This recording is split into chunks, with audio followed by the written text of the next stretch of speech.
We are very lucky to have with us Shelle Santana from the Harvard Business School. She's an assistant professor of marketing there. Got her PhD from NYU. One of the world's experts on pricing. She studies a lot about pricing and a number of other consumer behavior issues, and you'll hear about some of those today. Something that distinguishes Shelle from many of us academics is, unlike many of us, she actually worked for quite a while in the real world and knows something about marketing, whereas we just claim to. She was at American Express for a number of years, became the head of corporate card marketing and global strategy, and so really knows a bit about what she's talking about in ways that I can never hope to. And so without further ado, here's Shelle. Great, thank you. So good morning, everybody. I'm excited to share some of this preliminary research that my colleague Priya Ragabir, who's at NYU, she and I have been working on. And it's this essential question of, like, what is the point of points? And the reason why we are so interested in this is three things. So how many people here belong to some kind of a loyalty program? So this is reason number one that we're interested in this question. So loyalty programs are everywhere, right? It is sort of like the price of entry for any particular brand or product almost at this point in time. So according to some industry research, the average American household belongs to 29 loyalty programs. In between 2012 and 2014, program membership increased by 26%. There's not a ton of categories in the marketplace that are increasing by 26%.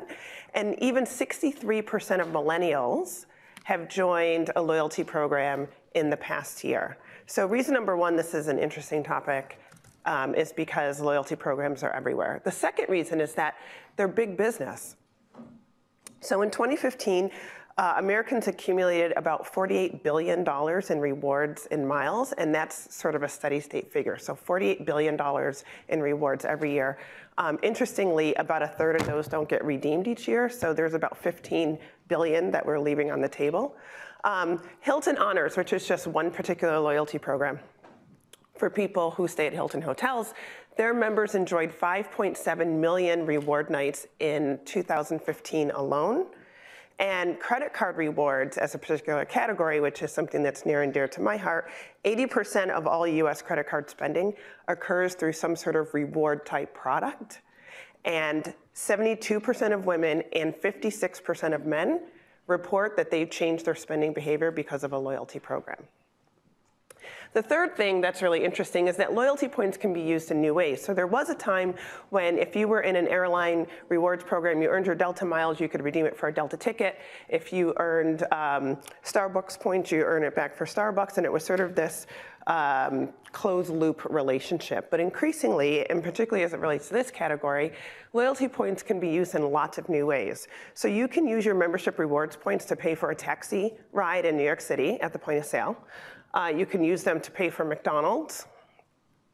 Amazon actually allows you to use points on with different providers to pay for items in your shopping cart. And you can even now increasingly use points in fractions or in partial denominations and combined with cash in order to pay for things like hotel nights. So what marketers really want is for you to think about rewards in this increasingly fungible way as something that's just like money in general, to a point, but that's a different topic. So prior research on loyalty programs, there's, to be sure, people have looked at loyalty programs in the past, but if you think about sort of the three main points in the purchase journey or the consumption journey for a consumer, the first is all about earning, right? How do I accumulate these points? And this is where the bulk of prior research has been on program structure and earning points and how do people change their behaviors once they're enrolled in a loyalty program. The second phase for us as consumers is on burning. How do we spend these points? And there's been some research on that, but not a ton, and certainly less than what we learned in the first phase. And then the third one, which really has very little research in it, is on the consumption experience itself, whether that's pre-reward, during your reward, after reward. What is this whole consumption experience about? What Priya and I are interested in this preliminary research is on this notion of burning. And particularly as it relates to credit card reward points, we are interested in how consumers actually perceive these points as a form of currency in and of themselves, and how do these perceptions shape our spending and saving behavior as like a very baseline understanding. So our pilot study that we ran, this is one of my favorite slides to show, because we asked this really simple question of a bunch of people on MTurk, which is like, basically, what is money? So if I showed you, if you answer this question on a scale of 0, not at all like money, to 100, exactly like money, what is cash? What is Apple Pay? What is Venmo, et cetera? And this is what we found. So it turns out that cash is almost like money. It's about as close as we can get to money, apparently.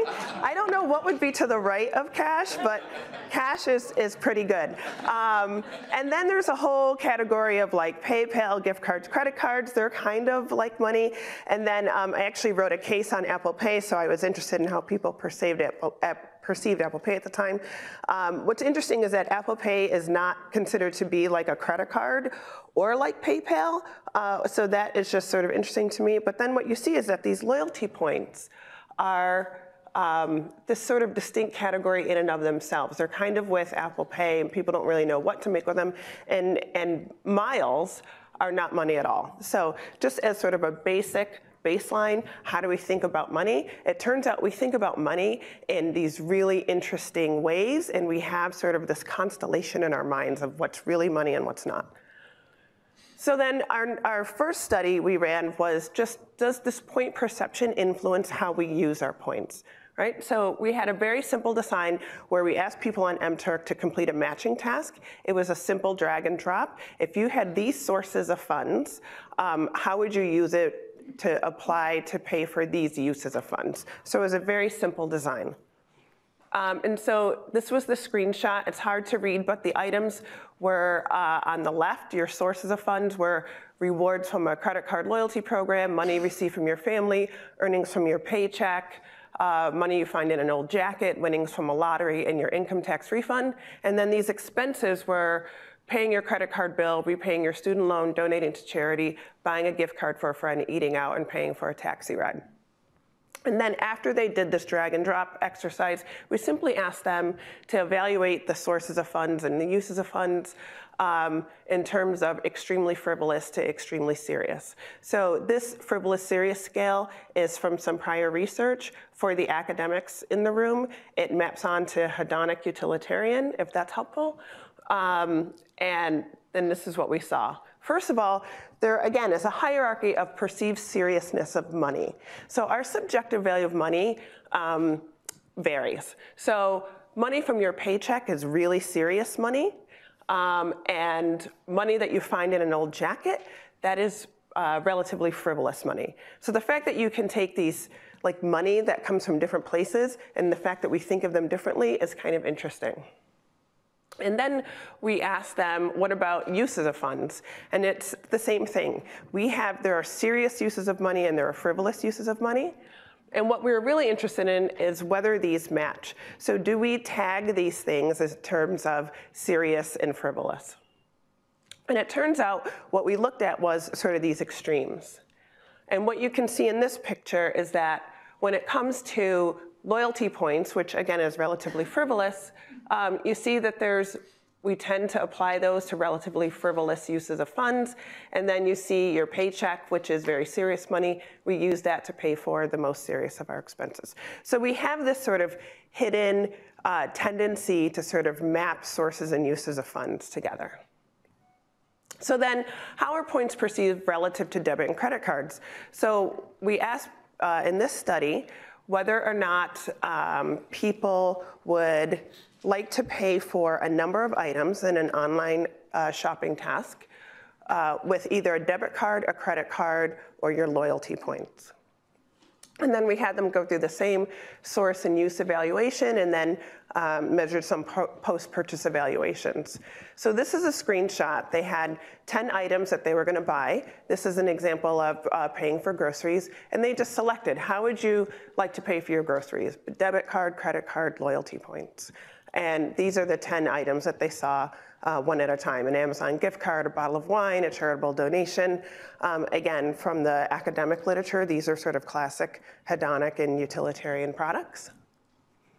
And then what we did was, when we got the scores back in terms of hedonic and utilitarian or serious frivolous, we said, listen, let's take the midpoint of a scale, which is 4, and anything that's significantly below that, we're going to call that hedonic. And anything that's above that, we're going to call that utilitarian. And then we're going to see, like, what is this trend in terms of, in aggregate, how people deploy these different resources. And so what we found was that when it came to your debit card, the mix between using your debit card to pay for hedonic or utilitarian items or frivolous serious for the non-academics was pretty much the same. And the same thing for credit cards.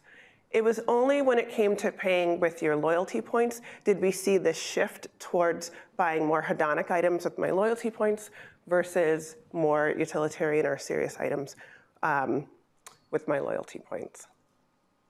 So then our very third study was on whether all rewards are created equal. So just like in cash situations or money situations we saw in that very first study where sources of funds influence how we think about it, we wondered, well, I wonder if how you actually earn these rewards makes a difference. So again, remember that I ran credit card or corporate card marketing at American Express. So there's a big difference potentially between earning all these miles by doing business spending and earning all of these miles and points by doing consumer spending.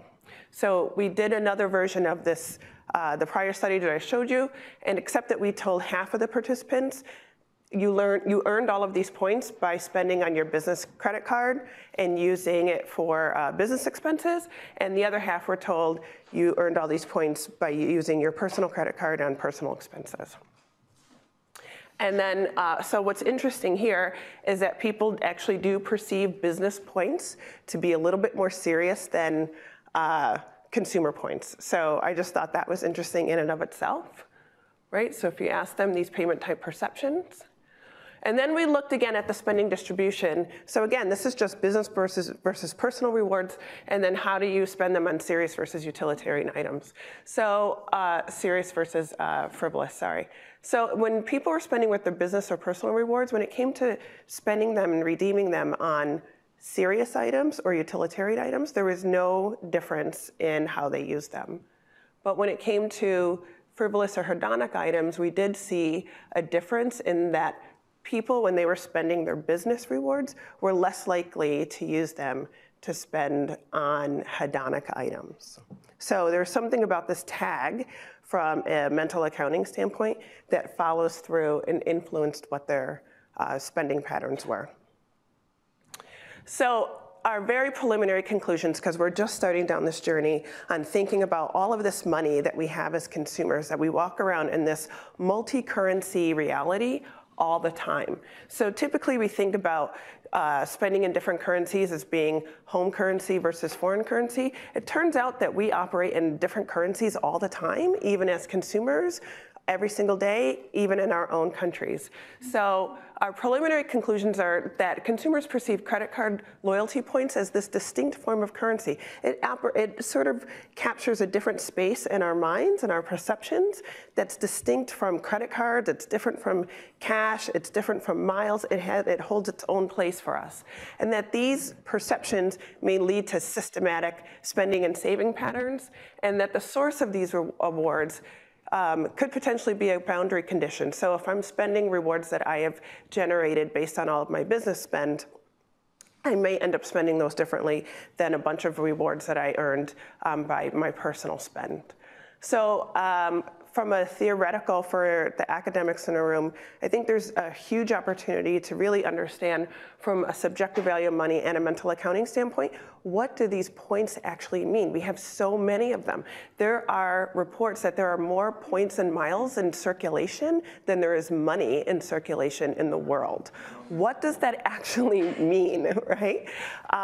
The second, from a managerial standpoint, how do we structure these loyalty programs? I can tell you from a credit card standpoint, those credit card companies really want people to redeem their points. And if there are systematic ways that people are going to redeem versus not redeem, understanding that and sort of helping them overcome those barriers to redemption could be really impactful. And then there's a question here about consumer welfare. And I have another study where I have that I didn't share, where we ask people to pay for a series of bills. And you can either use you can float the expense on your credit card, or you can use your miles to pay for, or your points to pay for it. And what we find is that people are still reluctant to use their points to pay off credit card balances. They'd rather leave an open credit card balance than use points to pay it off, right? Which is not, from a consumer welfare standpoint, may not be the best use of the way you use your points. And that doesn't even vary if you are high versus low financial literacy. So it matters a little bit, but not nearly as much as you would think. And again, it's like, because we have this sort of unique constellation of what points can do for us. So in conclusion, I would say I have a lot more to learn in future research. And one of the big questions is, are there different segments of loyalty point consumers? The answer is yes, but like, what are those segments? So in the marketing literature, we tend to think about one dimension we think about as tightwads and spendthrifts, right? Like people who it's very difficult for them to spend money, and people who it's very difficult for them to save money, right? Does that dimension exist in the domain of loyalty points? I have some preliminary data to suggest that it does, but not differentially from how we operate in sort of fiat currency or normal currency. Is price consciousness a thing when it comes to loyalty points, right? So, and this goes to the next one. So there's definitely redeemers and non-redeemers in terms of people, how they use their points. Within the category of redeemers, what are the different types of redeemers? And again, I've got some preliminary data that suggests that there's at least 3 profiles of redeemers. One being people who are value conscious, right? So they only redeem if they're going to get the best return on that redemption. There are some people who are just convenience seekers, so they will redeem for anything, regardless of what the return is, if it's easy for them to redeem, right? So if you think about that Amazon checkout, those would be convenience seekers. And then there are people who are treat seekers, right? Where I want, not necessarily the most hedonic thing, but this is the way I think about it. This is for me to buy myself a treat or to get somebody else a treat. So that's going to have different implications in terms of how we spend and save points. And then within the non-redeemers, what are the different types of non-redeemers? There's at least 2 that I can think of. People who redeem because, people who don't redeem because it's just too overwhelming. Like, I just don't even know what to redeem for. And then there are people who redeem because, or don't redeem because the goal for them is to just accumulate a lot of points, right? So I can tell you that is my husband. He inspires much of my research, just watching him and how he does stuff. And I'm like, why are you doing that? What are you going to use all those points for? I don't know, but something big. I'm like, okay, let me know. And then really what I'd love to get to is like a perceptual map of currency for consumers, right? So like, if we think about these dimensions of things like concrete or abstract forms of money, right? So concrete being like cash, abstract being like Bitcoin, right? Like if you think about that as one continuum. And then things that have high pain of payment or low pain of payment for the consumer. If we can sort of map what all these different forms of payment are to people, then we should be able to get a much better idea about how you would most likely use that money and what it would take to sort of move you around these different quadrants.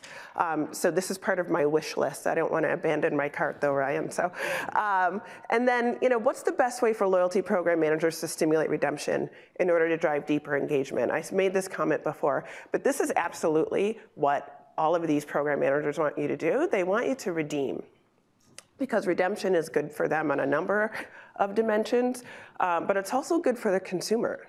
So how can we help them in order to drive deeper engagement and to have some insight? And then finally, looking at actual redemption data. So how is it that people are actually using these points? It doesn't actually necessarily fall along spending continuum. So there are people, if you look at the American Express hierarchy of card members, Centurion card members are like those are the black card people who make tons of money and they spend tons of money on their card.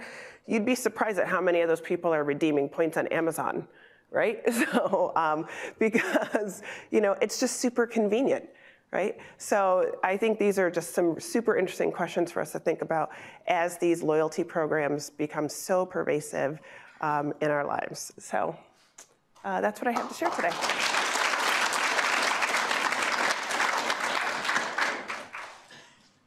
Questions? Yes?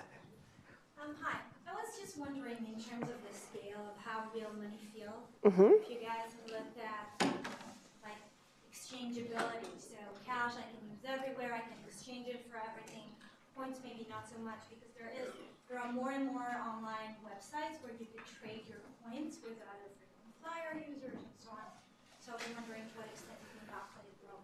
Yeah, so I'm sure that plays a role in terms of how much friction there is between me taking these points and turning them into something that I consider to be more fungible. So that could play a role. What I think is really interesting is that a lot of retailers, in conjunction with the credit card companies, are trying to remove that friction so that it feels exactly like money. So the fact that you can swipe your card at the point of sale and just push a button and say, use my points, is one of the ways that they're looking to sort of reduce that friction and sort of make that connection more closely between points and money. Yes, Michelle. There's some great research. I'm reminded of some work that was done by Zellinger, where she studied there were prostitutes who had a daytime job and had two boxes. I'm like, where's this going? No. But literally, they were doing the same thing, that there has the sin money that they were spending on frivolous items, yeah, and then the daytime job money that they were spending on more serious stuff. Yeah, so there's also research that shows that if you look at like waiters and waitstaff, like my hourly salary, right? Like I spend that money in one way and my tips I spend in another way. So we do all of this stuff with our own money. The question is, do loyalty points always fall into the category of frivolous? And it does for some people, but not for others, right? And so I think that's finding out like where that applies and where it doesn't is the interesting question. Yes? So you mentioned that business people tend to think of their rewards as more serious, right? And I was wondering if you distinguish between business people who are entrepreneurs or people who think it is their own money as opposed to employees who collect through business travel and so on, right? Like, and they might consider it more frivolous. And did you make that distinction? We did not make that distinction. We just said these are points that you earned from business travel. But you can certainly see, if you look at small business owners, where the distinction between business and personal is much smaller, as opposed to I'm a consultant at McKinsey and I travel all the time, et cetera. So where that distinction is much greater. So that's an interesting question. We haven't looked at it yet, but we certainly can. Okay. Yes. Quick question. From your time at American Express, what's the most surprising thing you've learned from your research that American Express you would never have suspected? The most surprising thing I've learned, I think honestly, it's this notion of, I can tell you what I'm still working on, right? So this notion that some of my favorite / most bizarre conversations with card members were consistently around their membership rewards points. And they were so personal and so passionate.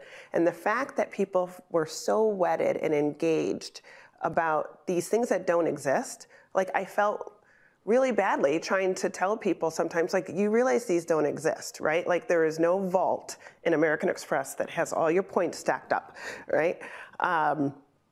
And so people are so engaged with it, sometimes more so than how deeply they're engaged with their own money. And how they think about sort of every other phase of their lives. So I think it's interesting, and what I would love to know, and this is what I'm still working on, is if we're one of these profiles of consumers in our cash lives, I'm going to call it our cash lives, where I am price conscious, or I'm somewhere on the tightwad spendthrift continuum, does that actually translate into when I'm operating in different currencies? And my lay intuition, just based on my experience at American Express, is that it doesn't. And I think that's interesting. I can take one more. Yes? Have you done any studies into like online shopping behavior, like in eBay or retail, like collecting those reward points and kind of getting cash back? No, so cash back is a different category of spending than this, or in a different category of loyalty than this. My intuition would be, just based on these preliminary data and other research, is that it would operate very differently, right? And two things, because even a lot of credit card companies have these cashback cards. The engagement level and the loyalty level is much lower on cashback cards than they are on these point program cards.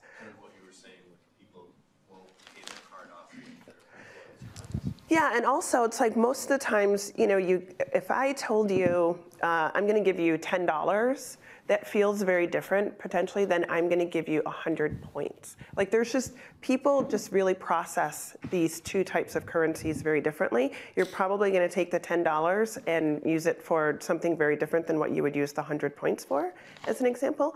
And secondly, a lot of those cashback cards, the cash goes back onto your credit card as a statement credit, and then over time it just gets buried. Like you just don't even sort of capture it anymore in your psyche.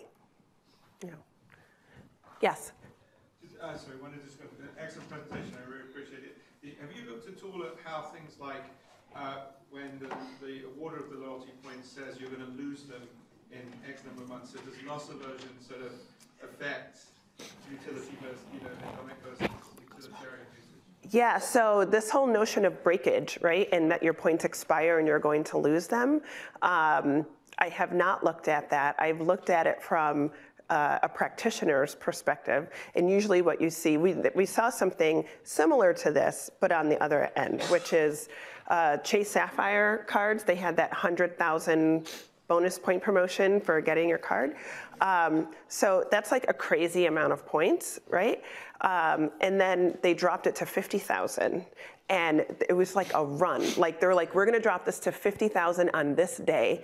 And all of their applications went up prior to that date so that people could get that point. But even at the 50,000 level, they're still sort of acquiring people a lot. I would say that a lot of times when points expire, there are people who allow the points to expire and there are people who don't. And I think those people are interesting, like who lets them expire and who doesn't. I let them expire because I don't have enough American Airlines miles to do anything with them, and the last thing I need is another magazine coming to my house. But there are other people who are like, no, this is money. Like I'm going to use it even if I get something that I don't really want with it, right? So, yeah. All right, great. Thank you. Okay, thank you very much.